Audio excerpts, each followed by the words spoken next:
Welcome to CARICOMP Insider, where high-tech facial recognition meets real-world intelligence.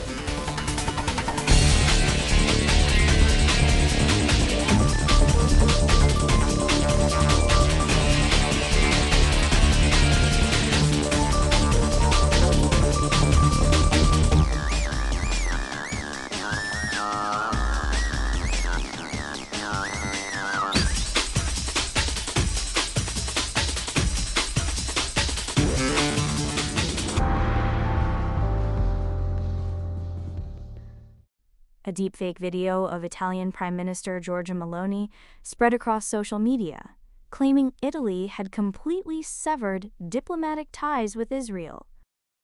Detection tools flagged it as AI-generated with confidence levels between about 92 and nearly 100%. But by the time those tools caught it, thousands of people had already watched it, shared it, and believed it.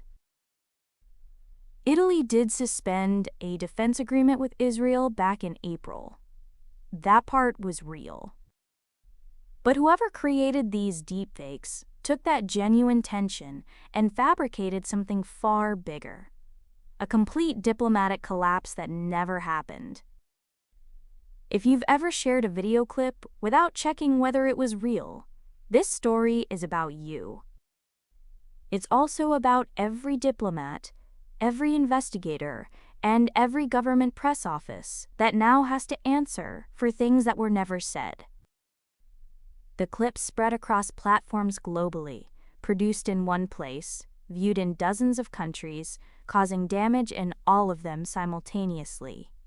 So the question running through this whole episode is simple. What matters more? Catching a deepfake or catching it in time? Start with what actually happened on the ground. According to Euronews, fabricated video clips of Meloni circulated online making false claims about the state of Italy's relationship with Israel. The real policy decision, a suspended defense deal, had already made headlines. The deepfakes didn't invent a controversy from nothing. They took a real crack and widened it into a canyon. That's what makes this case a textbook example of escalation by synthetic media. The fabrication weaponized genuine diplomatic tension to manufacture a story about complete agreement terminations that never took place. Now, the detection side actually worked. Tools like Deepfakeometer analyzed the clips and flagged visual inconsistencies, the kind of artifacts that trained analysts and automated systems can spot. Confidence scores ranged from about 92% up to 99.9% that the videos were AI-generated. That sounds reassuring until you realize what happened in the gap. The clips had already racked up thousands of views across multiple platforms before any verification even started. For anyone who's ever worked an evidence case, imagine submitting your forensic report a week after the jury already made up its mind. That's the timeline problem here.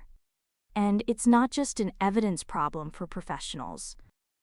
For the rest of us, it means a video in your feed right now might be shaping your opinion about a world event that didn't happen.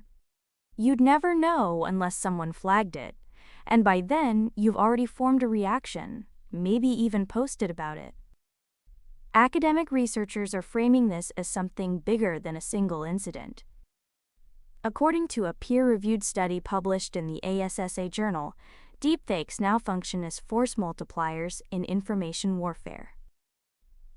That means states and non-state actors can use synthetic media the same way they'd use a cyber operation or a psychological campaign to shape public opinion rapidly and at massive scale. A single clip, made on a laptop, can do the work that used to require an entire propaganda apparatus. What does that look like in practice? Foreign ministries now have to solve a problem that didn't exist 5 years ago. When a video goes viral showing a world leader saying something provocative, officials can't just respond to the content. They have to first figure out whether the content is real.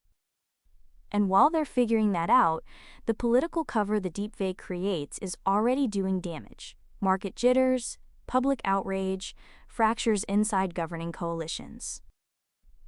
Even after Meloni's government denied the fabricated claims, the damage to Alliance confidence had already spread through social channels faster than any official rebuttal could travel.